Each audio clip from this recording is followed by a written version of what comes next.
We start in Paris, where we are getting our first glimpse at the historic renovation of the Notre Dame Cathedral. 5 years after the Bastille fire collapsed its roof, an iconic spire, the fire happened on an April evening in 2019. The cause is still unknown, though authorities believe it was accidental. Thousands of onlookers gathered in Paris and watched around the world for hours as firefighters worked to put out the blaze raging in UNESCO World Heritage Site. At the time, French President Emmanuel Macron wrote that the Villa landmark will be rebuilt, and he set an ambitious plan to do it in 5 years. Now, just a week before its grand reopening on December 7th, President Macron toured the cathedral, praising everyone involved for participating in what he calls a construction project of the century. Restoring the massive monument was no small task. The organization responsible for the work estimated the cost of the renovation at around 700 million euros, or $737 million, or all of it raising donations from around the world.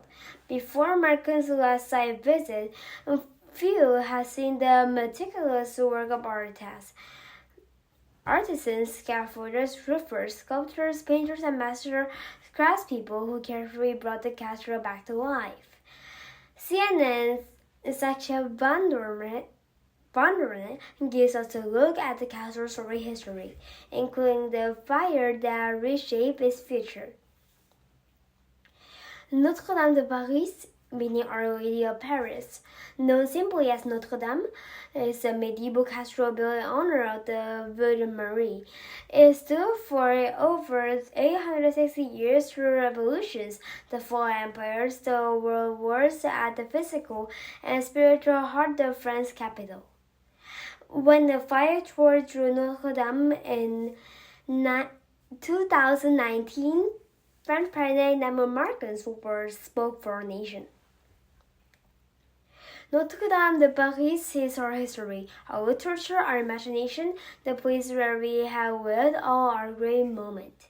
Around 13 million people visited each year before the blaze, drawn by its exquisite works of art and priceless religious artifacts. A masterful example of Gothic architecture, the project began under King Louis VII and took around 200 years to complete. Aside for religion, state occasion, and at one point monarchy, Henry VI of England was crowned King of France there in 1431. It was plundered and partly destroyed during the French Revolution.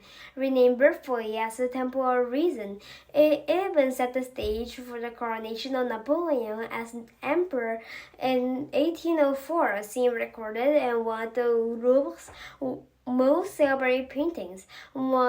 One of Comte's works is inspired, including literature like The Hunchback of Notre Dame, which helped motivate extensive renovations that added everything from the generous seen today to the spire that fell in 2019.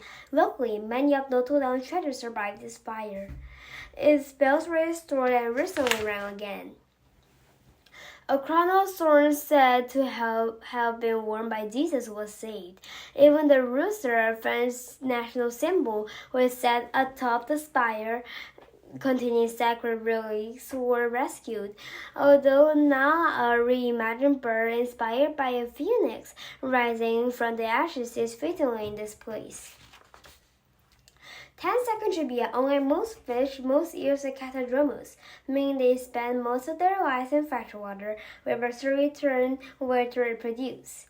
Lakes, oceans, tributaries, or estuaries. The answer is oceans, where cathedromous eels migrate to spawn. Britain has a history with eels that stretches back to the 11th century, but in recent decades, overfishing and blockages in the water have seen the number of eels returning to British rivers fall to 95%. This week on Connors, we join a school in Somerset at the forefront of the grassroots movement to protect the eel's future. Can you see how where the orange and the yellow is? Is where there's eels. And so there's lots and lots and lots of eels a few hundred years ago. And then this is a picture of today. And the blue means there's no eels. Some of them are dying easily. Oh, why might they have died? Go on. I think because people keep putting like these barriers in the water, and then the eels can't go where they want to go.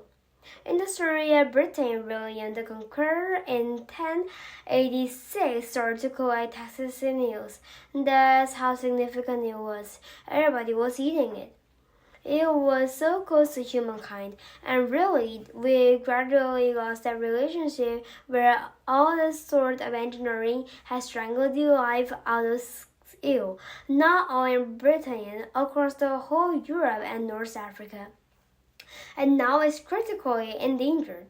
These like barriers that the eels can't get through, and they can't get to eat their food and stuff, so they can't grow as big as they could die.